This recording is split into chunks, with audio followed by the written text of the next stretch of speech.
دوستانو سلامونه او درنښت ایله لرم تاسو معززه کورنۍ او دوستان مو صحت ولري ښایسته شپه مو په خیر. مخکې تر دې چې موضوع ته راسو د ټولو دوستانو څخه په ډېر درنښت سره هیله کومه چې ویډیو پر خپل صفحو باندې او پر ګروپو باندې در سره شیر کړي. امکان دی ولري چې ستاسې په یو شیرېدلو باندې د یو چا ژوند وژغورل سي او د یو چا د ژوند ژغورلو سبب سي. یعنی که مرسته نسي کولی ویډیو پر خپلو صفحو باندې یا په ګروپو کې شیر کړي، دا خو درته اسانه ده تر څو په دغه کمپاین کې سره ملګري سو. دوستانو تاسو ټول ته معلومه ده او احساسوي چې دا د ژمي د خیره سره راغی او د یوې خوا څخه اقتصادي بحران دی، د بلې خوا څخه سر پر سر باندې وچکالۍ دی او د بلې خوا څخه هم بیروزګارۍ دی. نو د افغانستان بېوزلي، بېوسه، بې سرپرسته کونډې یتیمانو ډېر دردونکی، ځورونکی او کړونکی حالت لري او ټوله زموږ مرستې او لاسنیوي ته ضرورت لري. نو نن مو غوښتله چې په دې مورد کې ستاسو معززو هېوادوالو سره په ګډه باندې یو کمپاین په لاره باندې واچوو او ډېر اسانه کولی سو چې تر یو اندازې پورې مثبته نتیجه ده زموږ کمپاین تر مثبته نتیجه انشاءالله ورکړي.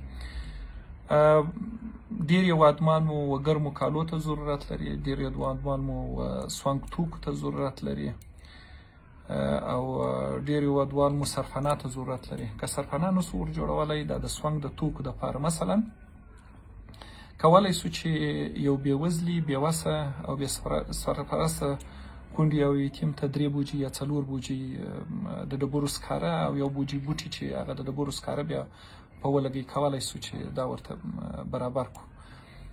کولی سو چې هغه یتیم ته یوه جوړه پلاستیکي موزې او هغه یتیمې ته یوه جوړه پلاستیکي موزې او یا هم هغه خور ته یوه دانه د ژمي جاکټ ورته برابر کړو. که څه هم موږ تر خپله وسه پرې کوشش کړی دی چې د سونګ توکي هم برابر کړو او د بېوزلو، بېوسه، بې سرپرسته کونډو یتیمان دپاره او د کبریسین د خلکو دپاره، هغه کسان چې سپین ږیري، څوک د کور سرپرست وي او څوک کار نه ورکوي، د هغو دپاره مو تر یو اندازې پورې امادګي ورته نیولې دي. ولې دا کافي نه ده. د افغانستان اکثره تاسو د ارقام د نړیوالې ټولنې د اوري هره ورځ چې تقریبا تر 90% پورې زیات هېوادوال زموږ د فقر لاندې ژوند کوي، یعنې ډېر دردونکی، ځورونکی او کړونکی حالت لري. نو د نړیوالې ټولنې هغه مرستې هم دومره کافي نه دي. هغه خو به د غوړو، د وریجو او د وړو مرسته ورسره وکړي، لیکن دوی هم د ګرمو جامو ته ضرورت لري. اوس د بېوزلو، بېوسه، بې سرپرسته کونډو یتیمانو، د سپین ږیرو او کبریسین کسانو وڅنګ ته سیلاب ځپلي دي چې هر څه یې د لاس څخه په د سیلابونو کې، موسمي بارانونو کې د لاس څخه ورکړله او د دې وڅنګ ته زلزله ځپلي دي چې هغه زموږ مرستې او لاسنیوي ته ضرورت لري. هغه ته باید تر خپله وسه پورې مرسته ورکړو او ګرمې جامې ورته ورسوو. نو د ټولو دوستانو څخه هیله کومه چې لایک پر خپلو صفحو باندې در سره شیر کړئ او په دغه کمپاین کې را سره ملګري سئ. که مرسته نسئ کولی، دغه ستاسو د لایک شیرول به تر هغو کسانو پورې دا ویډیو ورسوي چې د دې وس قدرت لري او امکانات یې لري چې د یو بېوزلي سره مرسته وکړي. بله خبره دوستانو، په دغه هرې کورنۍ کې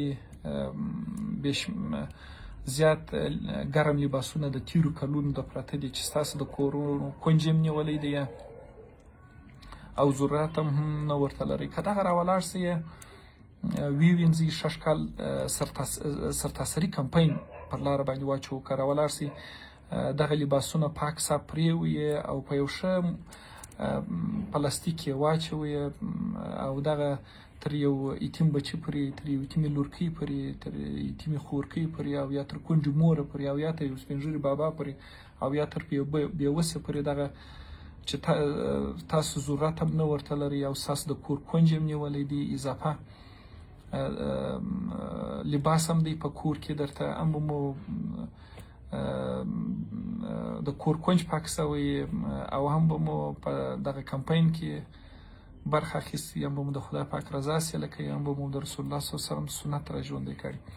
دوستانو دې ته مه ګورئ چې ستاسې مرسته لږ ده، بلکې دې ته وګورئ چې ستاسې لږ مرستې ته یو بېوزلي، بېوسه، بېکسه یو مظلوم څومره ضرورت لري. هغه شی چې تا ته تر وخت تېر دی، او یا هغه لباس چې تا ته زوړ معلومیږي،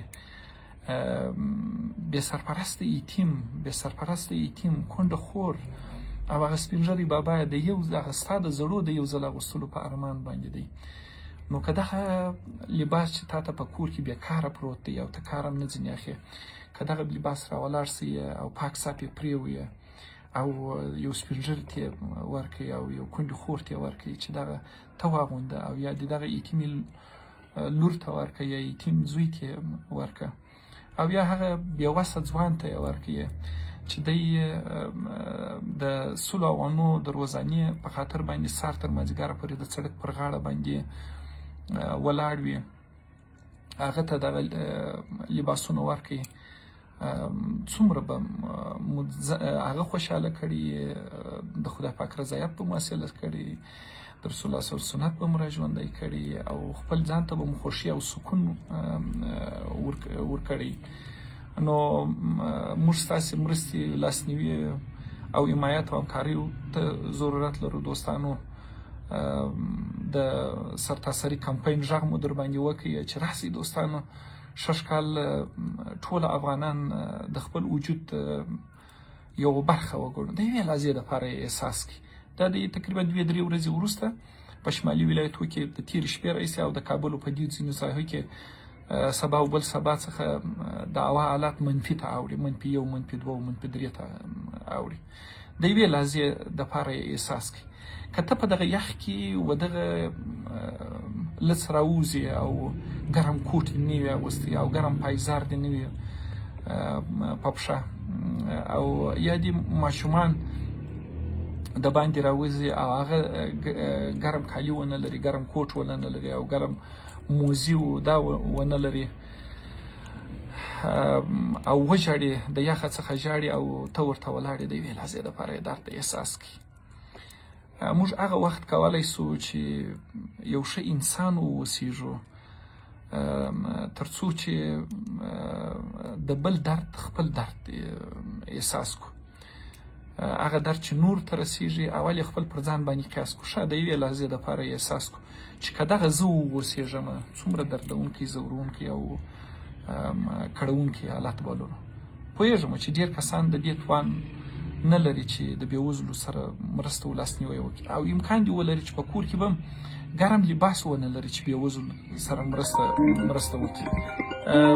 دا خو کولی سي چې دغه ویډیو پر خپل صفحو باندې شیر کړي او تر هغه کسانو پورې دا ویډیو ورسوي، یا ټاکي هغه کسان د ځان سره دغه ویډیو تر هغه کسانو پورې ورسوي چې مرسته او لاسنیوی په وس کې دی، یا مرسته او لاسنیوی کول غواړي. دا ډېر دغه ته هم ضرورت نه لري، زحمت هم ضرورت لري. ما ډېر اسانه درته کړله. که موږ راولاړ سو خپل د کور زاړه هغه چې په کور کې نه استفاده کېږي هغه لباس راواخو، او هغه پایزار چې نه استفاده کېږي هغه لباس راواخو، هغه بوټونو هغه موزې راواخو او پاکې صافې کړو او په پلاستیک یې واچوو، تر یو بېوزله پورې ورسوو، څومره به ښه سي. دوستانو ایله کومه چې بېوزلي، بېوسه، بې سرپرسته کونډې، یتیمان مه هېروئ. دوی ټوله سیلاب ځپلي، البته زلزله ځپلي، بېروزګاره کسان، دوی مه هېروئ. شش کال ټول ډېر دردونکی، ځورونکی او کړونکی حالت لري. ټول زموږ ستاسې مرستې او لاسنیوي ته ضرورت لري، او دې ته منتظر دي چې څه وخت به د لوی مهربانه بېنیازه او ستر ځواکمن الله جل جلاله یو مهربانه بنده راسي او زما دپاره یا زما د میرمنې دپاره یا زما د خور دپاره یا زما د اولاد دپاره یو ګرم لباس به راوي او ما ته به ووایي چې ته زما ورور یې او پر ما باندې حق لري. دغه مې په وسه باندې پراوه، نوي مې نه درلوده، د خپل زاړه مې تا ته راوړله. پاک صاحب مې وینځلي دي، دغه خپل اولاد ته ورکړه یا تاسو خپله استفاده کړئ. ډېره ما ته خپله ډېره دردونکې، ځورونکې او کړونکې د تېره شپه یو ملګری را سره مخ سو، پوښتنه مې ځینې وکړله د کاروبار.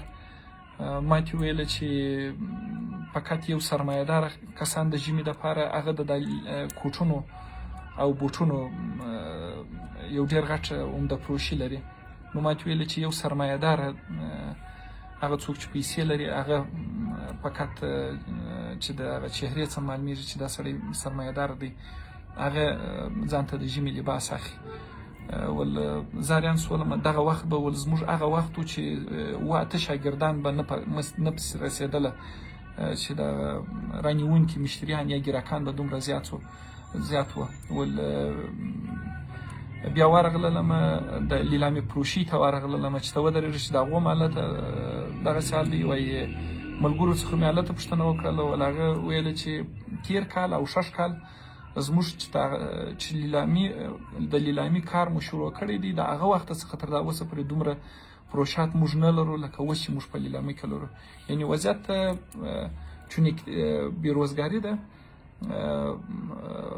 ټول خلکو لیلامي ته مخه کړې ده چې خپل اولادونو ته د لیلامي کوټونه، بوټونه او د لیلامي کالي واغوندي. نو دغه چې ستاسې په کورو کې پراته دي دا خو لیلامي مې استفاده سوي دي، بیرته پرېوله سوي دي او وتو سوي دي، او بیا هم وتونه دي دغسې په ګاټو کې بند سوي دي چې دلته موږ تاسې د لیلامي په نامه باندې پېژنو، استفاده کوو یې.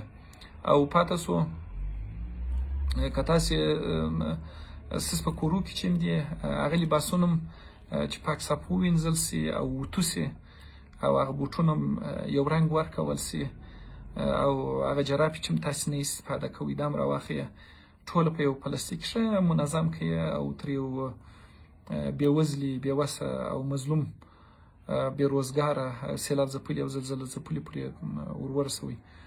نو دوستانو هیله کومه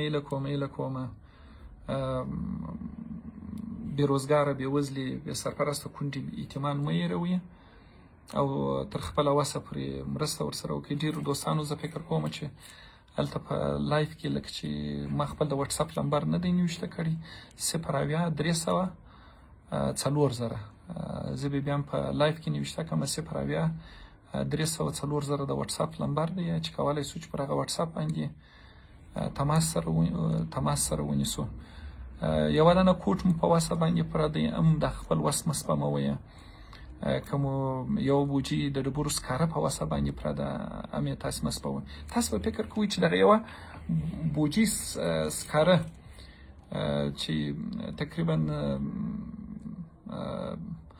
800-900 افغانۍ کېږي، 1000 افغانۍ وبولئ یو بوجي سکاره 1000 افغانۍ، دا به نو څه شي وسي په دا یو بوجي سکارو به نو د کورنۍ څه وکړي. دوستانو یو بوجي سکاره تقریبا 15-18 ورځې یعنې د یو بېوزلي او بېوسه کورنۍ د ضرورت د سون توکي برابروي. یعنې تاسې د 15 ورځو دپاره یو کورنۍ ژمی ورته ګرم کړئ او د دوی د ژغورلو سبب سوالس. او تاسې به فکر کوئ چې په دغه یوه کوټ به نو څه وسي په دا زاړه کوټ باندې، یا نو دا زه نه وړم. نه داسې فکر مه کوئ هېڅکله دوستانو. دغه ستاسې یو کوټ د یو ماشوم، د یو یتیم بچي، د یو بېروزګاره ځوان د بچي او د یو کونډې خور او د یو سپین ږیري بابا د ژوند د ژغورلو سبب کیږي. تاسې به فکر کوئ چې د ستاسې استفاده سوي بوټونه به نو یو څوک در څخه قبول نه کړي. هغه څه چې تاسې زاړه وایاست دوستانو، هغه بوټونه ټول عمر د دغه زړو په ارمان باندې یو بېوزلی ځوان، یو بېوزلی بابا د دغه زړو په ارمان باندې ناست دي. نو دوستانو هیله کوم راسئ په دا کمپاین کې سره ملګري سو، ویډیو پر صفو په ګروپو کې در سره شیر کړئ او د خپل وس مطابق دوستانو مرسته وکړئ. دې ته مه ګورئ چې ستاسو مرسته لږ ده، بلکې دې ته وګورئ چې ستاسو لږ مرستې ته یو بېوزلي، بېوسه، یو مظلوم، یو سیلاب ځپلی، یو زلزله ځپلی او بېروزګاره بابا، یو بېروزګاره ځوان څومره ضرورت ستاسو لږ مرستې لري. د دعاو د مینې د پیرزویانو څخه مو نړۍ مننه دوستانو. هر وخت مو ماته دعاوې کړي دي. دا ستاسو د لوی او مهربان الله جل جلاله مرحمت او شفقت دی. د دوستانو دعاوې دي، د الله پاک رب العزت د نازنینو بندگانو، نازولو بندگانو دعاوې دي چې الله پاک رب العزت زه سبب د خیر ګرځولی یم. دا ستاسو نازولو دعاوې دي. تاسو دوستان تاسو وګورئ چې د یو مخه څخه ټوله دا د زړونه راته راستوي او ځینې د درد احساس کوي، اوښکې د اوښکو سټیکر راته رالیږي. دغه ماته نور قوت او قدرت هم راکوي چې زه نورم باید د بېوزلو ته سبب د خیر سمه. ماته نور قوت او قدرت هم راکوي. کوشش کوم چې د یو بېوزلي و اوښکو ته یې دسمال واوسېږم، و شونډو ته یې مسکا واوسېږم، و زخم ته نن چې زه هر څه یم، دا د لوی مهربانه بېنیازه او ستر ځواکمن الله جل جلاله مرحمت و شفقت دی او حمایت دی. دوستانو په لایف کې زنګ مه راوهئ. د لایف څخه وروسته به مننه د مینې پیرزویانو څخه. بیا هم هغه کسان چې اوس نوي راسره یو ځای سوي دي، ټولو ته سلامونه او درنښت او د ټولو سلامونو ته وعلیکم السلام وایم. خپل سلامونه نیکې هیلې احترامات مو ټولو ته وړاندې کوم چې زموږ سره نوي یو ځای سوي دي. هغو ته به بیا دا موضوع شریکه کړم چې دوستانو د نن لایف راتګ مو د بېوزلو، بېروزګاره، کونډې یتیمانو، سیلاب ځپلو، زلزله ځپلو سره د ژمني لباسونو، د کوټونو او د سون توکو برابرولو دپاره کمپاین دی او په دې کمپاین کې زه ستاسې مرستې او لاسنیوي ته ضرورت لرم، ستاسې دعاو ته ضرورت لرم چې لوی مهربانه بېنیاز او ستر ځواکمن الله جل جلاله مو په دې کمپاین کې کامیابه کړي او خدای پاک دې موږ ستاسې ټول سبب د خیر د الله پاک رب العزت دغه بېوزلو بېوسه بندګان چې نن تر هر وخت زموږ ستاسې مرستې او لاسنیوي ته ضرورت لري و دې ته وګرځئ. ټولو دوستانو سلامونه راستولي دي. د ټولو دوستانو سلامونه ته علیکم السلام وایم او دا د ډېرې دعاوې هم راته کړي. نړۍ مننه دوستانو ستاسو د مینې پیرزویانو او دعاو څخه. زه خو یوازې نه لرم، بس دومره به درته وایم چې لوی مهربانه بېنیاز او ستر ځواکمن الله جل جلاله دې یوازې درکړي پر ژوند، ورځ، صحت، کورنۍ، خوښي او سکون مو برکت سه. نو انشاءالله دوستانو وعده به سره وکړو چې اول خو به کوشش وکړو چې خپل اسراف شش کال راکم کړو په ژمي کې او د خپل اسراف چې راکمېدو په نتیجه کې چې کم بچت موږ ته کېږي هغه به د بېوزلو، بېوسه، بې سرپرسته کونډو یتیمانو سره د سیلاب ځپلو او زلزله ځپلو سره به کومک کوو او که هغه په وسه پرانه یعنې موږ هم داسې په کسانو کې یو چې اقتصادي وضع مو ضعیفه ده او د نوو کالو او د سوندو توکو مرسته د بېوزلو سره نسو کولی. دغه خو کولی سو چې په کور کې چې مو هغه بېکاره کالي یعنې هغه کالي چې موږ نه استفاده کوو د ماشومانو کالي وي یا پرلنډ سوي. ځینې کورونو کې ماشومان ډېر ژر غټېږي، استعداد د غټېدو یې ژر وي یا چاغ سي، هغه کالي پرلنډ سي، پرتنګ سي، نور نه استفاده کېږي. نوي د استفادې وړ وي، نوي ولې د دوی په کور کې دا رقم کوچنی نه وي. نو هیله کوم دوستانو دغه پاک صاحب بیا هم درته وایم، هیله کوم دوستانو دغه پاک صاحب پرېوئ او په یو اوتو یې کړئ، په یو پلاستیک یې واچوئ او تر یو بېوزلي او بېوسه پرې ورسوئ. دا د دلته ډېرو دوستانو وعده کړې ده چې د حمایت وعده یې کړې ده او ډېرو دوستانو ویلي دي چې والا حقیقت وایه زموږ په کورنۍ کې وایي ډېر په کور کې وای ډېر داسې کالي شته چې موږ یې نه استفاده کوو، وای دغه سبا به دا ټوله کالي پرېوله کېږي او بېوزلو پورې به رارسول کېږي. دا ډېر ښایسته ښایسته کمنټونه ډېرو کسانو د واده کړې ده. هیله کوم دوستانو د وادې کمنټ ماته راکړئ چې ډېر مې خوشحاله کوي او ډېر سکون راکوي، لکه تاسې چې دغه مرسته زما سره کوئ دومره خوشحاله کېږم که په دغه کمنټو کې واده را سره وکړئ چې هغه خپل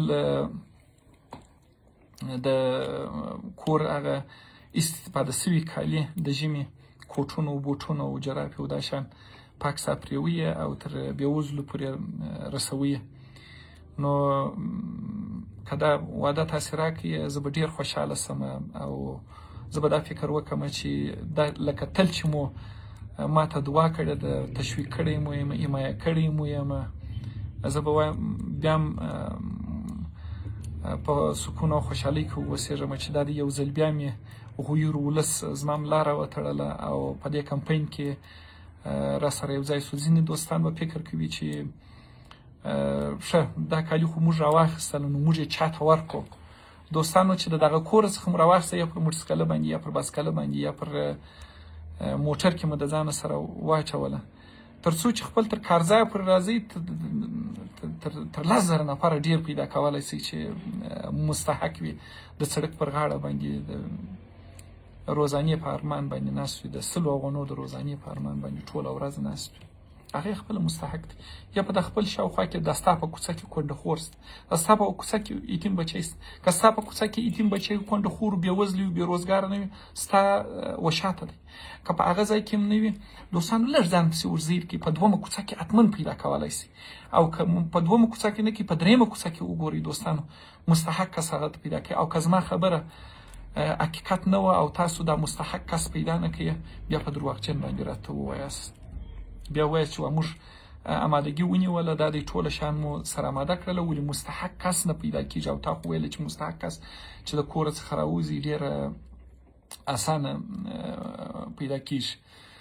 نو هیله کوم دوستانو بیا هم هیله کوم چې ویډیو لایف په ګروپونو پر صفحو باندې در سره شیر کړئ. ستاسو شیرول به دا ویډیو تر هغه کسانو پورې سره ورسوي چې د بېوزلو بېروزګاره بې سرپرسته کونډو یتیمانو سیلاب ځپلو او زلزله ځپلو سره مرسته کول غواړي. دا د پاکستان څخه یو ورور نیوشته کړي دي چې ما ته یې طریقه وښیه د کومې لارې څخه زه مرسته در ولېږم. دا به مې یو چا شاید دا ویډیو شیر کړي چې تر هغه د پاکستان کې چې کوم ادا دی بسم الله خان ورورم دا دې نیوشته کړي دي چې زه تر خپله وسه پرې کوشش کوم. دوستانو پر همزمان پر پیج باندې لایف شروع دی، هیله کوم چې زموږ پیج در سره فالو کړئ د بېوزلو سره د مرستې او لاسنیوي په خاطر باندې. زموږ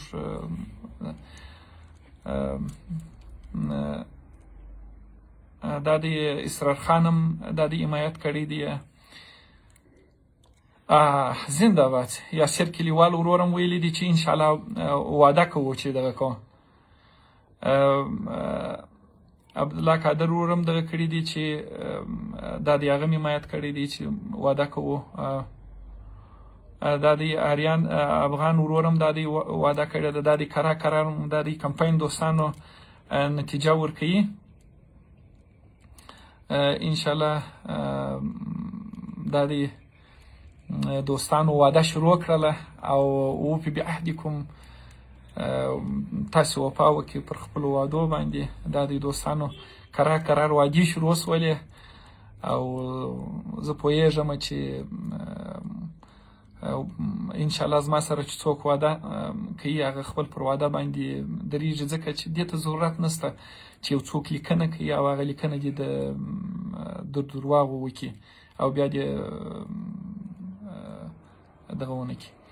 نو انشاءالله د دغه ژمني کمپاین وڅنګ ته دوستانو سبا یا بله ورځ د خیره سره لایف راځو. د ډلهییزو ودونو په مورد کې به بحث سره کوو د خیره سره چې ډلهییز ودونه په کوم ځای کې دي. نو ژمی دی او په ژمي کې نو ډلهییز ودونه د خیره سره ټول غوږونه ورته نیولي دي چې دا ډلهییز واده نه د دې پلا به د کوم ولایت اعلان کېږي د ډلهییز واده. موږ ته د خدای پاک قوت قدرت راکړي. تاسو دعاوې کوئ چې موږ ته خدای پاک قوت قدرت راکړي چې د افغانستان په ټولو ولایتو کې ډلهییز واده ولرو. دلته اوس هم ډېر دوستان وایي چې وایي ژمی دی زموږ غم در سره وخوره. دوستانو موږ خو غواړو چې د ټولو غم وخورو، خو نو په نوبت باندې به انشاءالله ټولو ولایتو ته رسیدګي کوو. په نوبت باندې به انشاءالله د ټولو ولایتو و مجردان ته رسیدګي کوو. موږ هم دا د کمپاین شروع کړی. نن ډېره جالبه و چې یو ځوان راوګرځېدی، د پنجشیر اوسېدونکی و او روغبړ یې راسره وکړي. ډېرې ټینګ په غېږ کې ونیولم او راته یې وویله چې ډېر سخت را باندې ګران یې، ډېر سخت احترام درته لرم او غواړم چې په ډلهییز واده کې دا ځل زه خپل ناچیزه مرسته وکړم. نو ما ورته ویله چې هغه شی چې ته ناچیز بولي امکان دې ولري چې موږ ته یو ډېر غټ شی وي. بیا ده وویله چې 20 جوړې د ناویانو ماکسي کمیسان، هغه ښایسته قیمتي کمیسان، هغه چې موږ قیمت کړله ډېر لوړ قیمت یو. کور یې ودان، خدای پاک دې یې وزرونه ورکړي. هغه څوک چې زموږ د جلاوالي خوبونه ویني، هغه به دا خوبونه او دا ارمان د ځانه سره مرګ ته ویسي، دغه ته ویسي، قبر ته ویسي. دا ارمان به په ژوند باندې پرانیسي چې ازبک و تاجک و پښتون و هزاره پشي و نورستاني به سره جلا کوي. موږ ټوله یو وجود، یو غوښه مو د یو افغان او یو افغانستان. ټوله قومونه زموږ د ګلباغ د باغ ګلان دي، یعنی د ګلباغ یو څنډه راته ښایسته کړې ده. تاسو وګورئ، یو پنجشیری تاجک ورور راولاړېږي نن د ډلهییز وادو سره 20 جوړې قیمتي ماکسي کمیسان. امکان دې ولري چې هغه کمیسان یې بیا موږ ښکاره کړو چې زموږ لاس ته راورسېدله. سبا یا بله ورځ به امکان دې ولري چې دغسې زموږ لاس ته د خیره سره راسي. نو نه پوهېږم چې په کوم ولایت کې مجردان ډېر دي. د جلال آباد ډېر دوستان د ننګرهار دغه کوي، پوښتنه کوي. پر ننګرهار باندې مو دوستانو کار شروع دی. یو کوچنکه ستونزه پیدا شوې وه، انشاءالله هغه ستونزې پر حل باندې کار سره کوو. او په ننګرهار کې یو څه لږ ثبت نام شوی دی او نور هم دوستان په اخته دي، خو هغه شرطونه یې اکثره کسان یې شرطونه نشي پوره کولی. پوهېږو چې بېوزلي و بېوسي زیاته ده، ولې موږ هم مجبوره یو چې هغه مستحق ترین کس په ډلهییز واده کې د ځانه سره ونیسو. پر ننګرهار باندې هم د خیره سره کار شروع دی او څو عمر وروسته به د کابل کار هم د خیره سره پر کابل باندې به هم ډلهییز واده باندې به هم کار شروع کړو. همزمانه به پر کندهار باندې هم کار شروع کړو د خیره سره. نو نه پوهېږم چې پر لوګر باندې به لوګر په لیست کې راولو که به دا ځل به په لیست کې رانه وه. دا د یو چا کوچی ماسټر په نامه باندې زما نوم عزیزرحمن دی، د خوست ولایت یم. 1000 افغانۍ مې معاش دی، 1000 افغانۍ هره میاشت له ما څخه واخله. وروره بس چې دغه راولاړ سولې یو بېوزلي په دغه 1000 افغانو باندې 2 دانې کوټونه کېږي. که ته راولاړ سې یو 2 دانې کوټونه واخلې او 2 دانې یتیمانو ته یې ورکړه، فکر وکړه چې دا ما ته راورسېدله او ما در څخه تسلیم کړ. زه به د دا اوس څخه دعا وکړم چې پر ما دې ځواني منظور ده، ما در څخه قبول کړله. لوی مهربانه بېنیازه او ستر ځواکمن الله جل جلاله دې په خپل دربار کې در څخه قبول کړي او خدای پاک دې د ژوند ټول ارمانونه در پوره کړه او د ژوند ټول خوښي او سکون دې په نصیب کړه. دوستانو نو د خیر سره ډلهییز ودونه او یو خبره دا ده چې ځینې دوستان وایي چې دا د ډلهییز واده برنامه. دوستانو موږ ډېرې برنامې لرو، دا د سیلاب خیره موسسه چې دا ډېرې برنامې لري. د هغو د جملې څخه فقط یوه ده، اکثره یې موږ میډیا ته نه راولو، ځکه یو څوک مرسته کوي وایي زه دغه مرسته کوم مګم پر مطبوعاتو بیا نه راولې. موږ ورته وایو چې سید څوک به هم نه راباندې خبره. موږ ورته وایو چې سید په دې خاطر باندې چې د خیر دروازه بنده نه سي، په دې خاطر باندې موږ هم مجبور یو چې دغه ونه کوو، څوک په خبر نه کړو، ځکه چې موږ دغسې وعده ورسره کړې ده چې سیده بس څوک هم نه در خبرو، بس ماسې ورته تسلیم کو. اکثره وخت مو ورته وایي چې نو چې دومره یې پټه توضیح کوي نو راځه ته به خپله راسره وې چې ستا په مخ کې دغسې توضیح سي. نو دوستانو دا د ځینو دوستانو ټلیفون نمبرونه هم پرې ایښي دي چې وایي موږ هم دغه کوو، کومک کوو. دا جمال فریادي ورور دی، نه پوهېږم چې د کوم ځای دی. وایي زموږ د ولایت په دیګر سره کې نوم لا نه یې زده، نو ته خپل د ولایت نوم راوښیه. خدای دې داسې ورځ نه راولي چې ما زما د افغانستان د ولایتو نومونه نه وي زده.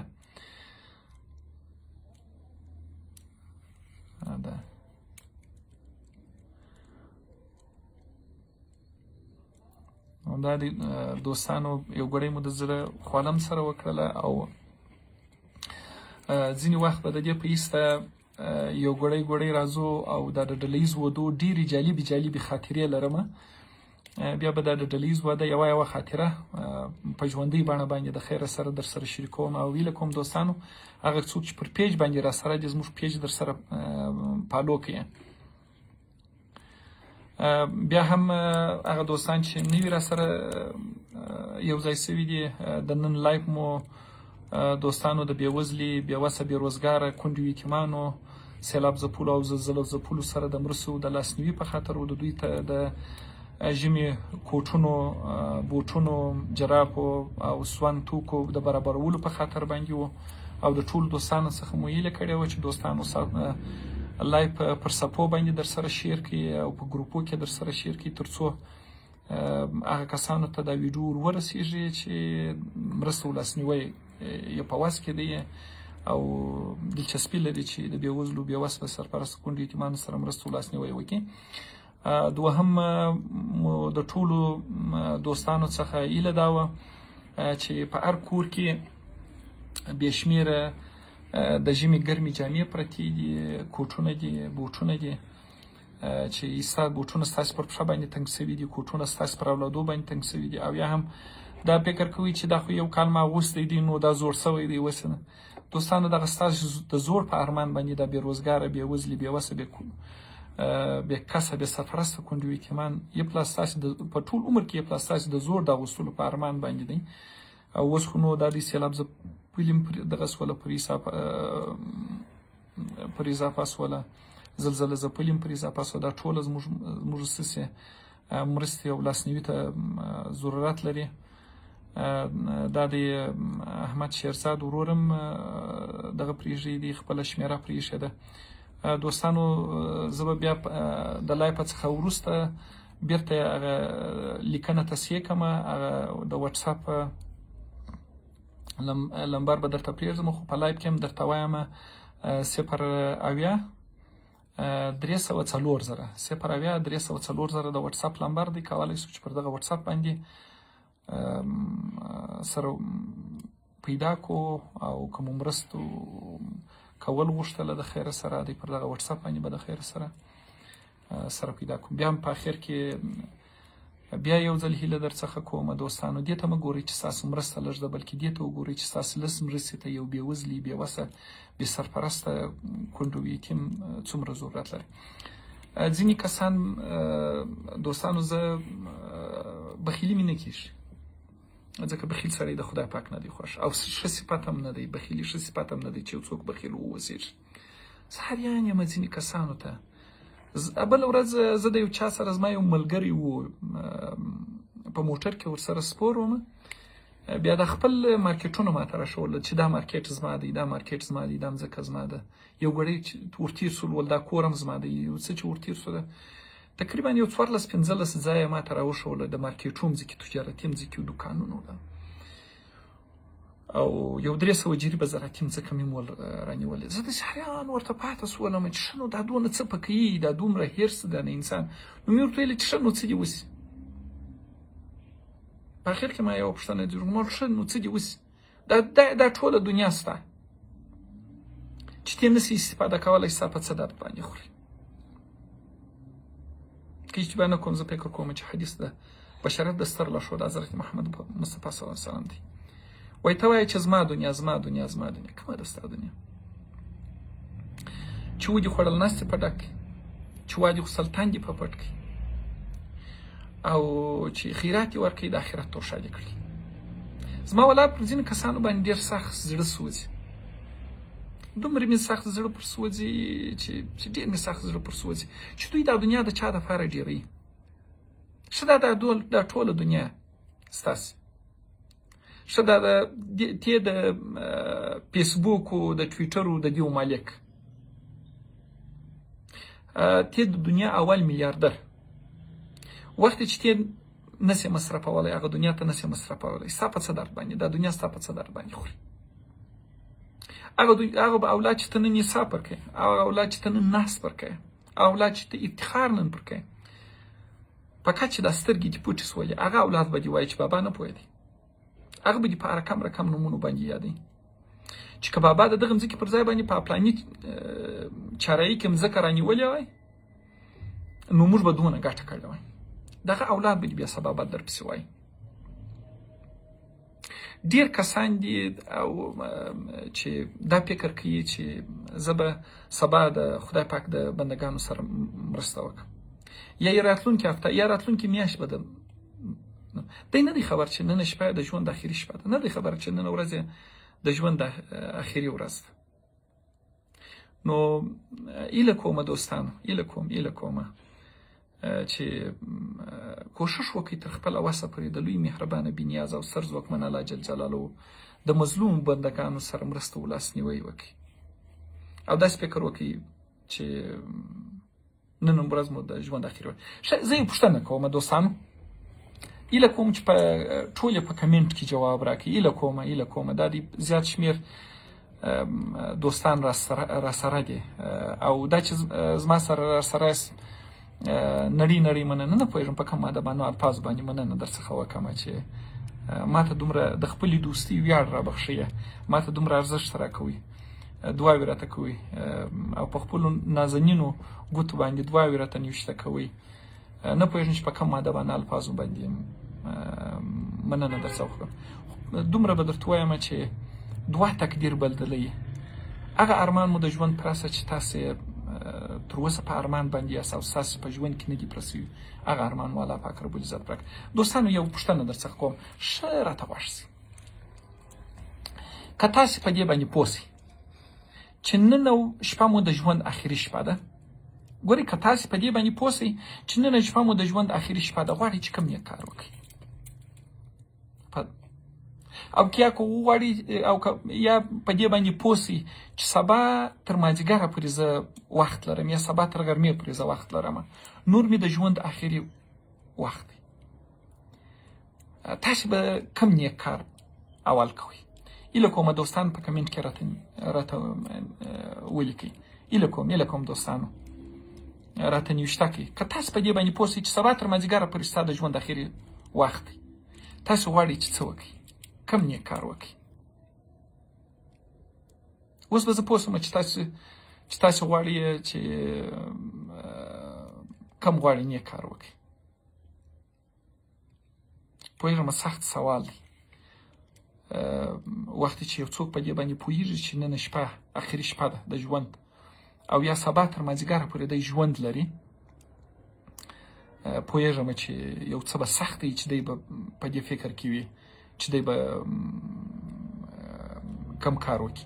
دوستانو مجلس به هم سره کوو، او بیا به هم د مجلس په مابینځ کې به هم زه څخه بیا هم یوه ایله کوم چې دوستانو ایله کوم ویډیو پر خپلو صفحو باندې او په ګروپو کې در سره شیر کړي، تر څو تر هغه کسانو پورې دا کمپاین د بېوزلو بېوسه بې سرپرسته کونډو یتیمانو سیلاب ځپلو او زلزله ځپلو سره د ګرمو کالو او سونګ توکو د راټولولو کمپاین تر هغه کسانو پورې ورسیږي چې مرسته او لاسنیوی کول غواړي. دوستانو یو ورور نیوشته کړي دي صدقه غواړي، که پوه شئ چې محمد احمدزي نیوشته کړي دي چې غواړم صدقه وکړم، ته تر سبا مازدیګره پورې وخت لرې، ته په دې پوهېږې چې ته نور وخت نه لرې. ځینې ویلي دي چې زه غواړم مدد وکړم، ځینې ویلي دي چې زه غواړم صدقه وکړم، ځینې ویلي دي چې زه غواړم مسجد جوړ کړم. په یوه ورځ باندې وروره مسجد نه جوړېږي. ځینې غواړي چې وایي نیوشته کړي چې زه غواړم سړک جوړ کړم، په یوه ورځ باندې سړک هم نه جوړېږي ورور.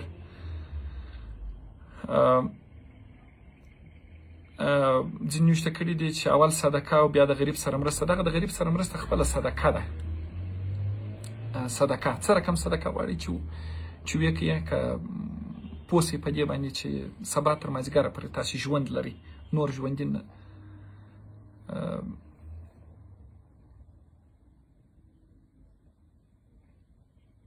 په دا یو نور احمد ویلي دي چې غواړم چې داسې یو کار په وکړم چې د الله جل جلاله رضا حاصله کړمه او خپل د ګناهونو بخښنه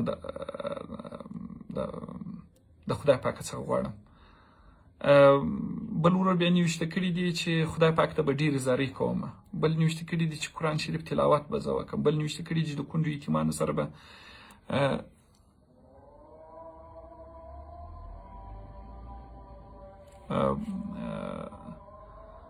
بل نیوشته کړي دي چې زه به د کونډو یتیمانو سره مرسته وکړم. بل نیوشته کړي دي غواړم د مور و پلار رضا کړم.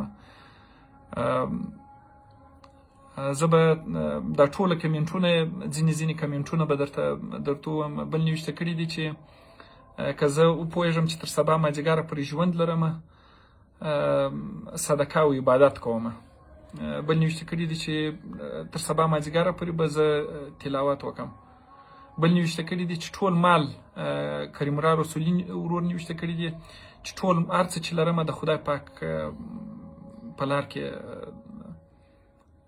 تقسیمومه.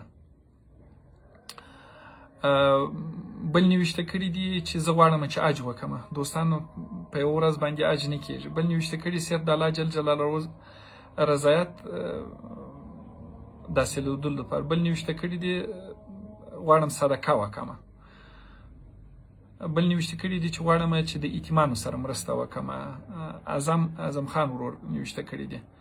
ملک دین افغان نیوشته کړي دي چې غواړم صدقه وکړم.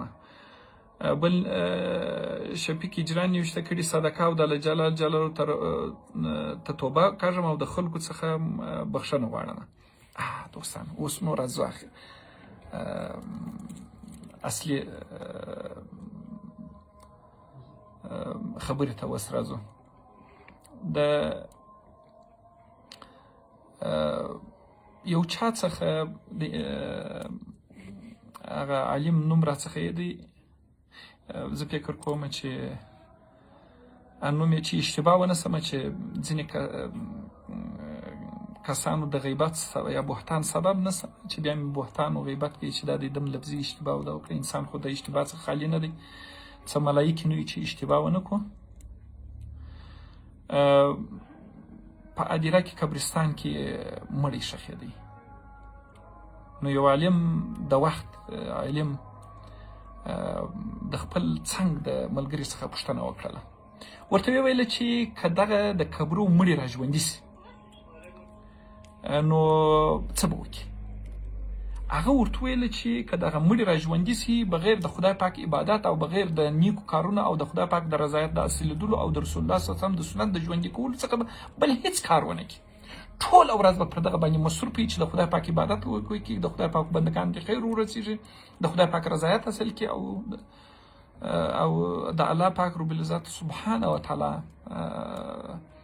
ته توبه وکړي او د هغه رضایت حاصل کړي. نو ده ورته وخندل. ول مخکې تر دې چې ودې ځای ته راسې ته خو ژوندی یې دغه کارونه ټوله وکړه. نو دوستانو دغه چې اوس تاسو زما څخه ماته وویله چې که موږ پوه سو په دې باندې چې د ژوند یوه ورځ مو پاته ده، 24 ساعته، یوه شپه ورځ مو پاته ده، 24 ساعته مو پاته ده، غواړو د خدای پاک د بندګانو سره مرسته وکړو. که موږ پوه سو چې یوه شپه ورځ مو د ژوند اخري ده او په دې پوه سو چې پاته ده، نو د الله پاک رب العزت سبحانه وتعالی ته به توبه وکړو، د خدای پاک د بندګانو څخه به بخښ وغواړو او د خدای پاک د بندګانو سره به مرسته او لاسنیوی وکړو. نو دوستانو تاسو فکر وکړئ چې دغه د ژوند مو اخري ده.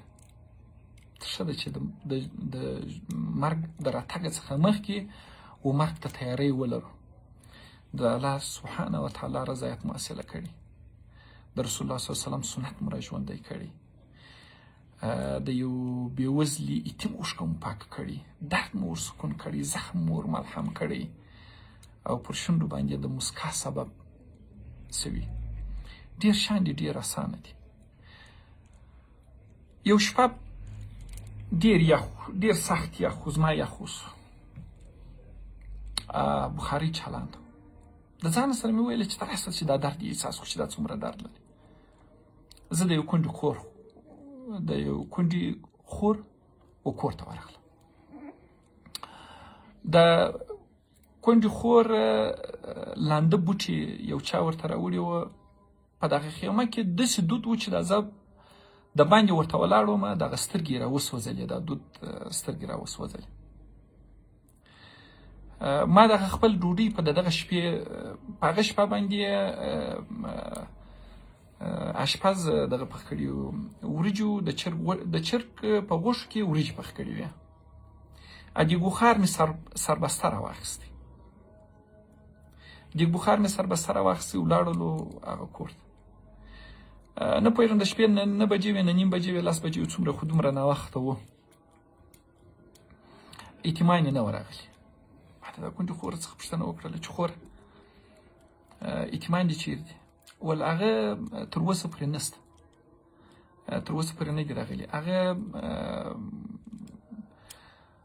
د شپې یو ګړی وروسته راځي. وم تر دونه ناوخته پورې و دغه وخت نو چې ډوډۍ نه خرڅېږي، بیا هغه ډوډۍ دوی ځینې راخي، یا چې راتېرېږي یو څوک چې په دوکان کې یو شی پاته سوی هغه ورته ورکوي، په نانوایي کې ډوډۍ، سړه ډوډۍ ورته ورکوي. نو ده ما هغه تر ټولو دردونکې ماته دا وه چې وخت چې ما د ایتمان چې راغلله چې دغه وریجو غوښې ولیدلې چې په دا کاسه کې ما ورته واچولې، ویډیو هم ستاسو سره شریکوم. اوس مې وویله نو په دغه خاطر دا ویډیو هم در سره شریکوم. دغه وریجو غوښې په دواړو لاسونو باندې خوړلې. د یوې په یوه خاطر باندې خوشحالي او سکون و چې ځان نن شپه خو بیا د یو یتیم وشونډو ته مسکا سولمه او دم داسې ډوډۍ وخوړه لکه موږ چې خورو. ولې په بل حساب باندې دا د دوی په دواړو لاسونو خوړل او د ژر ژر خوړل ډېر سخت ودردولمه. او هغه څه چې د یتیمان ماته ویلي دي هغه به تاسې خپله په ویډیو کې بیا وګورئ چې د یتیم ماته څه ویلي. نو دوستان دي، ځینې دوستان بیا د حکیم الله مسلم په نامه باندې یو دوست دی، زه چې وخت د کونډو یتیم کیسه کوم چې دغه رقم بېوزلي د بېوسۍ د خاندان یې ویشته کړې دلته ویشته کړې ده. په دې باندې پوهېږم چې دته به دا باوري نه وي چې یو کونډه دې د خپلو یتیمانو سره وږې ویدېږي. شاید دی باور ونه کړي چې په زرهاوو افغانان وچه ډوډۍ نه لري او تر ساره پورې اولادونه ورته ژاړي. بله ورځ یو ځوان راته رالی، خپل کارت یې راوښوی چې زه ماسټر یم، ماسټري مې کړې ده، خو څو ورځې کېږي په دفتري و په دې ځای کې خو کار نه کوي، څو ورځې کېږي چې ښار ته راوځم، مزدوري نه سم پیدا کولی. اوس د خپلو اولادو د خپلو بچیانو څخه شرمېږم. که فقط نن یو چاریک رومیان او یو چاریک بینډۍ راته رانیسي، دا چې تر څو زه ژوندی یم زه به دعاوې درته کوم چې زه د بیا بیورنګ د شرمه څخه کور ته نسم تللی. خو مې ورته ویلې چې په کور کې نور څه شي ته ضرورت لري، دا خو نو یوازې بینډۍ او دغه ښه ده، بینډۍ په چیش کې پخوې؟ وایي لږ غوړي په کور کې لرو. خو هغه د خپل وس مطابق مو هغه ځوانه سره د کور ټوله سامان مو ورته برابر کړي او د موټر کرایه مو ورته ورکړله او دی مو پرتنی مې مچ کړي او رخصت مې کړي. دوستانو 15 کاله یعنې 4 لسیزه په افغانستان کې جنگ دی. داسې کور نشته چې معلول و معیوب و شهید و زخمی دي ونه لري، او یا هم چې خپل په کور کې دا ونه لري دا 4 کسه، نو د نور د درد څخه دې په رواني تکلیف باندې نه وي اخته سوی. خپل په کور کې معلول معیوب و شهید و زخمی ونه لري، د نور د دردو ته په کتلو باندې په رواني تکلیف باندې اخته سوی. نو دوستانو بیا هم درته تکرارومه چې بیروزګاري ده، بېوزلي ده، فقر و غربت ډیر دی، او 6 کال طبیعي آفتونو زموږ زراعت او مالدارۍ ته ډیر ستر نقصانونه ورسوله. تاسو په د خپلو ولایتو کې وګورئ د پوستکي ناروغي وه چې په زرهاوو غواوې دغه سولې، په زرهاوو غواوې د منځه څخه ولاړې د پوستکو ناروغ، او طبیعي آفتونو ټوله میوجات چې وچې ولنده میوه ټوله یې د منځه څخه ویوړله. نو یو څه لږ نه ښه ډېرې باغداران او مالداران او زمینداران وځپله. هغه کسانو چې به نورو ته مرسته کوله، نور ته به یې مرسته ولاسنیوی کوي، هغه کسان 6 کال خپله مرستې ولاسنیوي ته ضرورت لري. نو د ډوډۍ وخت هم دی، د مخصن دغه مو وسو، اذان هم وسو. هیله کوم دوستان اول خو د ویډیو پر خپل صفحو باندې در سره شیر کړئ او په ګروپو کې در سره شیر کړئ. د ژمې د بېوزلو، بېوسه، بې سرپرسته کونډو یتیمانو دپاره مو د ژمني توکو، د سوانګ توکو او د ژمني لباسونو دپاره مو کمپین پر لارې باندې اچولی دی. هیله کوم دوستانو په دې کمپین کې راسره ملګري سئ، او که مرسته نسی کولی دغه خو کولی سئ چې ویډیو در سره شیر کړئ، پر دې باندې خو مصرف نه راځي. او که نوی لباس مو یو چاته په وسه باندې نه دی، یعنې نوی کوټ یو چاته نسی، نوی بوټونه یو چاته، نوی جراب یو چاته نسی رانیولی، خپل د کور زاړه واخلئ، پاک صاف یې پرېوئ، په پلاستیک یې اوتو یې کړئ، په پلاستیک یې واچوئ، تر یو بېروزګاره، بېوزلي، بې سرپرسته کونډې یتیم پورې، یا تر یو سیلاب ځپلي یا تر یو زلزله ځپلي پورې ورسئ. او بل ډېره ساده، یعنې دوستانو کولی سئ چې ګروپونه جوړ کړئ. مثلا یو واتساپ ګروپ جوړ کړئ، سرتاسري کړئ دا کمپین، په هر ولایت کې کمپین سرتاسري کړئ. یو څو نفره ځوانان راټول سئ، یو ادرس ورته معلوم کړئ چې دغه ادرس ته دغه کوټونه راورسوئ، چې تاسې بوټونه مو دغه ادرس ته راورسوئ. بس خلک در روان دي، هغه څه چې په وسه باندې پروي هغه د خپل وس مطابق دا شان درته دروړي. موږ به انشاءالله هغه په کوم ولایتو کې چې موږ ادرسونه لرو هغه بیا وروسته موږ درته دغه کوو، تاسې دغه خپل ګرم لباسونه کې تاسې توضیح کولی سئ. خو ډېر ښه خبره ده، ځکه چې دا کمپین به سرتاسري سي، د کوټونو او د ګرمو لباسونو او د سون توکو کمپین به سرتاسري سي.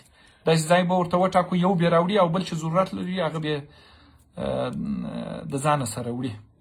دا به ډېر ښه سي چې که داسې وسي.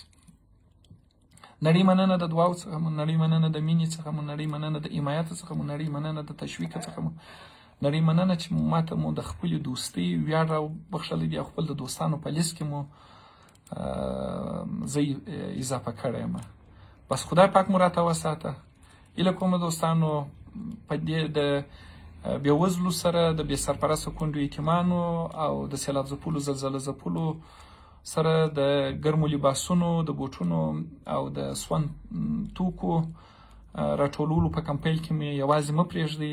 لکه څل چې مو حمایه کړی یم، بیا هم ستاسې مرستې او حمایې ته ضرورت لرم. پر لوی مهربانه، بېنیازه او ستر ځواکمن الله جل جلاله باندې مو سپارم. د ژوند ټول خوښي او سکون مو په نصیب. لوی مهربانه، بېنیازه او ستر ځواکمن الله جل جلاله مو راته وساته. بس خدای پاک مو پر ژوند ورځ صحت او کورنۍ باندې برکت که. خدای پاک مو د دردونو څخه وساته، او الله پاک رب العزت موږ ته یو د بل د زغملو قوت او قدرت راکړي. خدای پاک دې د دردونو، غمونو او مشکلات د افغانستان څخه لرې کړي. پر خدای پاک باندې مو سپارم. با عزت او سرلوړي اوسئ. ژوندی دې وي افغانستان، ژوندی دې وي د افغانستان ولسونه. تل دې وي افغانستان.